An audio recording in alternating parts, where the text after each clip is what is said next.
Les 10 pronostics Première Ligue de ce week-end, c'est pour maintenant. Bonjour à tous les gars, j'espère que vous allez bien. Je suis très content de vous retrouver là pour les pronos Première Ligue. Ça fait plusieurs semaines que j'arrive à les enchaîner. C'est passionnant vraiment le championnat anglais cette année, avec une course au titre qui est tout simplement folle. On va regarder le classement d'un petit peu plus près. C'est hyper impressionnant. On a Liverpool premier avec 67 points, Arsenal deuxième 65, City troisième avec 64. Alors au moment où je fais cette vidéo, il y aura encore des matchs en semaine. Arsenal là ce soir contre Luton, je tourne la vidéo mercredi. Manchester City, Aston Villa, Liverpool, Sheffield, Chelsea, Manchester United. Nous on va parler des matchs du week-end. Fondamentalement ça ne va pas changer mes analyses parce que on va partir sur l'entièreté de la saison pour aller pronostiquer les matchs de ce week-end. Donc là-dessus pas de problème. Si vous voulez par contre mes tickets avec beaucoup plus de précision et de fiabilité juste avant les matchs, ça se passe dans mon canal Telegram. Je vais vous mettre le lien en description et en commentaire épinglé. Tout le monde peut rejoindre bien évidemment. C'est gratuit, je vais accepter tout le monde. Il y a des pronos tous les jours et des grosses cotes tous les jours. C'est vraiment la marque de fabrique de ce groupe Telegram d'envoyer des très grosses cotes. Au niveau de ce week-end, on a des matchs intéressants. Manchester City qui se déplace sur la pelouse de Crystal Palace. Arsenal en déplacement également sur la pelouse de Brighton. Liverpool encore en déplacement et sur la pelouse de Manchester United cette fois. Donc ça va pas être des matchs faciles pour toutes les équipes du haut du classement.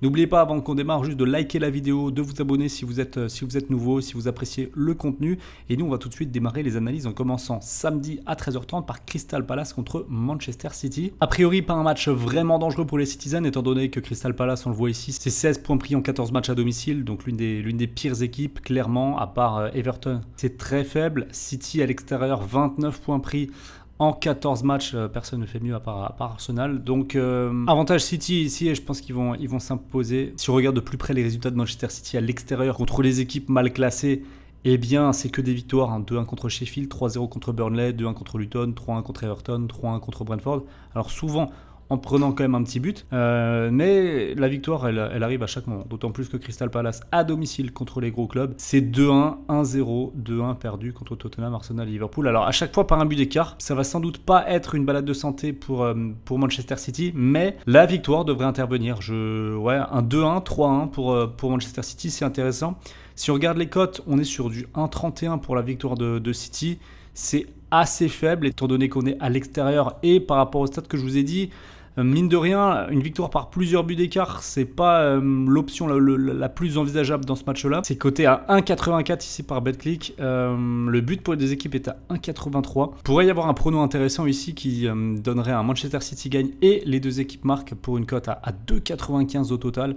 Là, on est sur quelque chose d'intéressant. Mais en pronostic résultat, la victoire de Manchester City par 1 ou 2 buts d'écart, 2-1, 3-1, c'est vraiment le score que j'envisage ici. On enchaîne à 16h avec plusieurs rencontres et la première, Aston Villa contre Brentford. On a cette équipe d'Aston Villa qui est toujours bien accrochée à son top 5 avec 59 points. Il ne devrait même pas en sortir puisque Manchester United est à 48, alors avec un match en retard.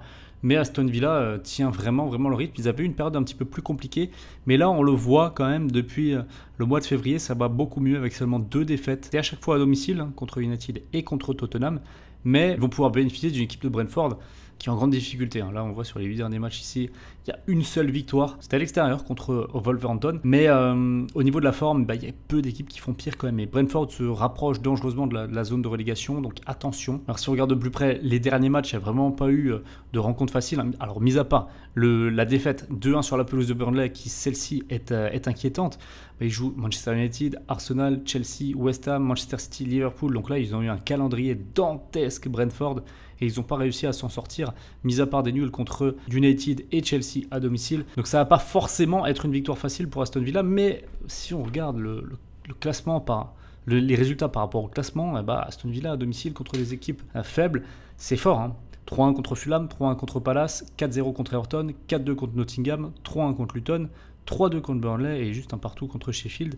Alors que de l'autre côté, Brentford, contre les grosses équipes, que des défaites. 3-0 perdu contre Liverpool, 2-1 contre Arsenal, 1-0 contre City, 3-2 contre Tottenham, 2-1 contre Manchester United, 4-2 contre West Ham, 1-0 contre Newcastle et 2-1 contre Brighton. Donc au final, c'est quand même assez clair ici la tendance avec une victoire d'Aston Villa ici. On reste sur cette logique-là. Les statistiques sont quand même assez parlantes et j'irai pas prendre le risque de la surprise Brentford. On enchaîne avec Fulham contre Newcastle, des cotes très équilibrées ici. 2,39 Fulham, 2,53 Newcastle. On va regarder un petit peu au niveau des enjeux ce que ça donne. On a une équipe de Newcastle qui est quand même en marge du haut du classement, 44 points. Ils sont 8e à 4 points de United qui est 6e, mais avec un match en plus. Il faudra vraiment enchaîner des résultats pour aller chercher quelque chose, clairement. De l'autre côté, Fulham, alors eux, ils sont quand même bien partis pour finir dans la partie molle du classement avec 39 points en 31 matchs. Le ventre mou, voilà, comme on dit, le ventre mou ici. Les derniers résultats semblent laisser penser qu'ils sont en train de lever le pied. Nul contre Sheffield, défaite contre Nottingham. Après, à domicile, on va voir si c'est différent. Mais en tout cas, avantage Newcastle normalement du point de vue de l'enjeu et même de la forme du coup. Alors, à domicile, il y a quand même des résultats très intéressants sur les 4 derniers. On voit 3-0 contre Tottenham, 3-0 contre Brighton, 3-1 contre Bournemouth, une défaite contre Aston Villa, ok, mais quand même 3 victoires lors des 4 derniers matchs, alors que les 2 derniers déplacements, alors c'était à Chelsea et à Arsenal de Newcastle, se sont soldés par des défaites quand même assez cinglantes. 3-2 contre Chelsea, 4-1 contre Arsenal. Si on va regarder les résultats pondérés par rapport au classement, on s'aperçoit que cette équipe de Fulham à domicile, elle réalise quand même très souvent des gros coups. Il y a des victoires références, 2-1 contre Arsenal, 3-0 contre Tottenham, 5-0 contre West Ham, 3-0 contre Brighton, 3-2 Wolverhampton, 3-1 Bournemouth, 5-0 Nottingham. Enfin bref, Fulham à domicile, c'est fort. Franchement, c'est fort. Alors que de l'autre côté, à l'extérieur, Newcastle, ça peine à convaincre. 3 victoires seulement. Bon, il y en a une 8-0 contre Sheffield, d'accord. Mais il y en a pas mal quand même contre des équipes mal classées. Luton, ils perdent à Luton 1-0. Ils perdent à Everton 3-0, à Chelsea 3-2, à Bournemouth 2-0. Donc en réalité, l'avantage ici, il est pour Fulham. Et je suis d'accord avec les codes du coup. Fulham gagnant ici, ça semble être la logique. Pourquoi pas le match nul, étant donné qu'on a quand même une fin de saison qui pourrait être en dilettante de la part de Fulham. On sait que si on en juge de l'enjeu pour Newcastle plus la forme pour Fulham, après à domicile, ils ont fait qu'un seul match nul Fulham cette saison. Donc on peut quand même, on aurait quand même tendance à penser que ça a penché d'un côté ou de l'autre. Le nul, il arrangerait personne. Fulham, bon, un nul à domicile, d'accord. Mais Newcastle, un nul, ça les arrange pas. Je pense que ça va plutôt partir d'un côté ou de l'autre. Et avantage Fulham quand même du point de vue des résultats. Toujours à 16h, on a Everton et sa cote à 1,57 contre Burnley à 4,85. Assez surpris de ces cotes-là, puisqu'on a maintenant Burnley qui est sur une série de 4 matchs sans défaite. 3 nuls, 1 victoire. C'est assez surprenant pour être souligné. C'est la première fois que ça arrive cette saison. On a une équipe d'Everton qui, on le voit, sur les 8 derniers matchs, il y a 0 victoire. D'ailleurs, sur la forme, voilà, Everton, 4 points pris. À part Luton, personne ne fait pire. Burnley remonte un petit peu la pente, mais ils ont quand même du mal à gagner les matchs. Ça se finit souvent en nul quand même. Du point de vue du classement domicile, Everton, c'est mauvais. 13 points en 14 matchs. Mais le classement extérieur de Burnley, c'est mauvais également. 10 points pris en 15 matchs.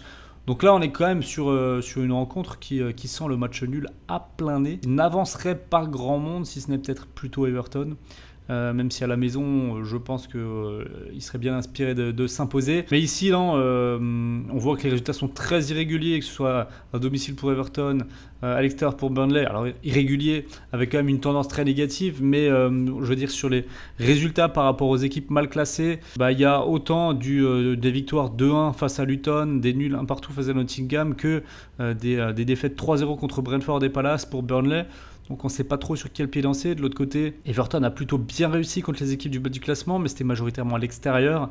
À domicile, ils perdent 2-1 contre Luton, notamment 1-0 contre Fulham, un partout contre Palace. Donc c'est vraiment pas des résultats significatifs, loin de là. Le match nul ici me semble être l'option la plus probable et une cote intéressante à 3,90. Je pense que la cote à 1,57 d'Everton ici, c'est un peu une connerie, même si Everton a tendance à bien gérer contre les équipes du bas du classement. C'était principalement à l'extérieur et à domicile, il y a quand même peu de motifs de satisfaction cette saison. Donc je pars sur un match nul qui serait un bon résumé de la saison d'Everton, je pense.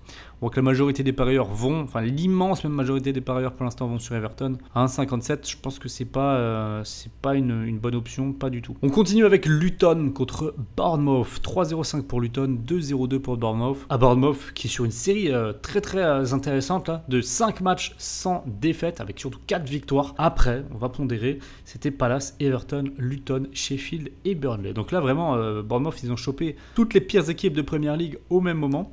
Mais ils ont quand même réussi à gagner. Et ça, c'est pas mal. Ça, c'est bien. Maintenant, ils affrontent Luton. Luton, c'est tout simplement l'une de ces équipes également mauvaises. Donc logiquement, on est sur une victoire de Bournemouth. Ici, il n'y a pas trop de suspense. D'autant plus que Bournemouth, à l'extérieur, c'est convenable. 18 points en 14 matchs. C'est dans le ventre mou du classement. À domicile, Luton, 12 points en 15 matchs. C'est pas bon, mais bon, ça reflète le classement de toute manière. Hein, ils sont à leur place, très clairement. Ils restent sur une série, donc là sur les 8 derniers matchs, il n'y a pas de victoire. C'est l'équipe la moins en forme de Premier League avec 2 points pris sur les 8 derniers matchs, Luton. Donc ça devrait être une victoire de Bournemouth ici. Je vois pas comment il pourrait en être autrement. À la rigueur, un match nul, mais très peu de chances de voir Luton s'imposer ici. Il y a 3 victoires à domicile cette saison. Newcastle, Brighton et Palace, mais c'était dans un passé malheureusement trop lointain pour cette équipe de Luton qui se dirige vers la 2e division assez inexorablement. Bournemouth contre les petites équipes, ils ont fait le taf. Il y a eu seulement 2 défaites à l'extérieur, 3-1 contre Fulham et 3-0 contre Everton, sinon c'est quand même une grande majorité de victoires, on le voit. Donc ici, avantage Bournemouth avec quand même une possibilité du match nul ici. Ce qui est intéressant, c'est qu'on a quand même Bournemouth coté à 2,02. Alors soit intéressant, soit piégeux ici. Donc limite, l'option la plus probable serait un nul. Un nul à 3,62, c'est l'option la mieux payée par les bookmakers. Je le préfère. Je le préfère parce que au final, si on regarde Bournemouth, ils sont à 41 points. Il va quand même falloir faire un sacré boulot encore pour aller chercher les places européennes. Alors, ils n'ont pas dit adieu aux places européennes, c'est encore possible, mais il y a du monde. C'est une partie de tableau qui est dense, il faudrait enchaîner les victoires.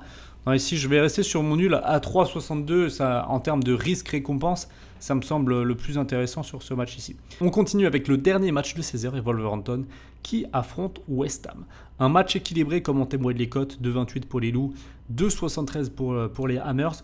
Au niveau du classement, Wolverhampton est 10e, West Ham 7e. C'est très difficile de se faire une idée sur ces deux clubs qui ont vraiment des résultats extrêmement irréguliers, même si on regarde sur la forme du moment, les derniers matchs, il y a quand même très peu de séries, que ce soit de victoires, de défaites. Et West Ham, ça fait maintenant quand même depuis le 2 mars qu'ils n'ont pas gagné un match, c'était à Everton, 2-2 contre Burnley, un partout contre Aston Villa, 4-3 défaites à Newcastle et un partout contre Tottenham. Franchement, c'est compliqué à pronostiquer ce match-là, clairement. On va regarder vraiment ce qui se passe par rapport au classement. Wolverhampton à domicile, donc contre les équipes du haut du tableau, il y a 2 victoires intéressantes contre City, 2-1. Contre Tottenham, 2-1 également, un nul 2-2 contre Newcastle. Mais il y a des défaites qui font mal, 4-1 contre Brighton, 4-3 contre United, 3-1 contre Liverpool, donc ça donne pas vraiment envie de leur faire confiance. Mais de l'autre côté, malheureusement, West Ham, c'est un peu pareil. Il y a des excellents résultats à l'extérieur, 2-0 victoire contre Arsenal, 2-1 victoire contre Tottenham, 3-1 à Brighton. Mais de l'autre côté, des défaites également, 3-1 contre Liverpool, 4-1 contre Villa, 3-0 contre United, 4-3 contre Newcastle. Bref, ici, on a vraiment, je pense, le match le plus difficile à pronostiquer de ce week-end en Première Ligue où absolument toutes les options sont probables. Alors vous me connaissez, quand c'est comme ça, j'ai tendance à prendre la plus grosse cote 3,40. Mais par rapport à l'analyse de ce match-là, on se rend compte que vraiment, c'est 2 équipes irrégulières, mais dans le négatif comme dans le positif. C'est-à-dire que ça se finit très rarement en match nul, ça penche d'un côté ou de l'autre. Alors pour aller sélectionner l'une ou l'autre équipe, on va regarder un petit peu les séries et depuis le début de la saison. Alors il y a eu 4 matchs sans défaite ici, là il reste sur 4 matchs sans victoire. On n'a jamais eu plus, ce serait une première si jamais West Ham ne gagne pas ce match, ce serait 5 matchs sans victoire. Quand on voit les dernières prestations de Wolverhampton, on se dit que c'est tout à fait possible. Donc ici, j'ai envie de tenter une surprise parce que c'est la cote de l'outsider, mais la victoire de West Ham à 2,73. À 18h30, on a Arsenal, le dauphin de Première Ligue derrière Liverpool, qui se déplace sur la pelouse de Brighton. Cote à 4,63 pour Brighton, 1,59 pour les Gunners, 4,02 le nul. Au niveau du classement, donc, Arsenal est effectivement 2e contre Brighton, qui est 9e, qui a des très bons résultats à domicile cette saison. Une seule défaite, c'était contre West Ham, 3-1. Mais ils ont quand même réussi à tenir en respect notamment Liverpool de partout et une victoire contre Tottenham 4-2. Alors il y a un vrai différentiel domicile-extérieur cette saison pour Brighton, puisqu'on voit qu'à l'extérieur contre les gros, c'est que des défaites contre les membres du top 5, 2-1, 6-1, 2-1, 2-0, 2-1. On pourrait être tenté de partir sur Arsenal assez facilement, mais cette tendance à domicile à réussir des résultats me fait penser que c'est pas un match cadeau pour Arsenal, au contraire. Alors Arsenal, c'est fort à l'extérieur cette saison. Il me semble que c'est la meilleure équipe même à l'extérieur cette saison. Et pour autant, il y a quand même 3 défaites contre Aston Villa, contre Newcastle, contre Fulham, des nuls contre Liverpool, Manchester City, Chelsea. Donc ça va être un match compliqué. Brighton avait déjà joué les arbitres il y a quelques jours à peine contre Liverpool. Il s'était incliné seulement 2-1. Ici, ils avaient même ouvert le score face à Liverpool, donc je pense qu'ils vont encore vraiment embêter Arsenal et que si victoire des Gunners il y a dans ce match-là, ce sera par un but d'écart maximum.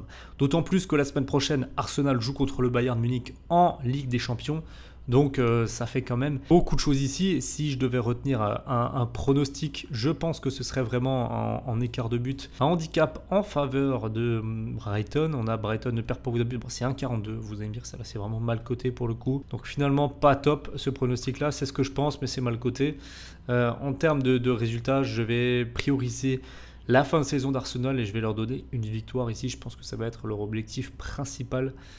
Même s'il y a le Bayern dans quelques jours. Il nous reste 3 matchs qui se jouent ce dimanche. Manchester-Liverpool à 16h30, Sheffield-Chelsea à 18h30 et Tottenham-Nottingham à 19h. On va commencer par le gros choc, c'est vraiment le choc de Première Ligue de ce week-end. United-Liverpool, 3,82 pour les Red Devils et 1,68 pour Liverpool. Premier au classement, les Reds ont quand même pas eu des matchs très faciles à négocier contre les gros du classement. Aucune victoire ni contre Arsenal ni contre City.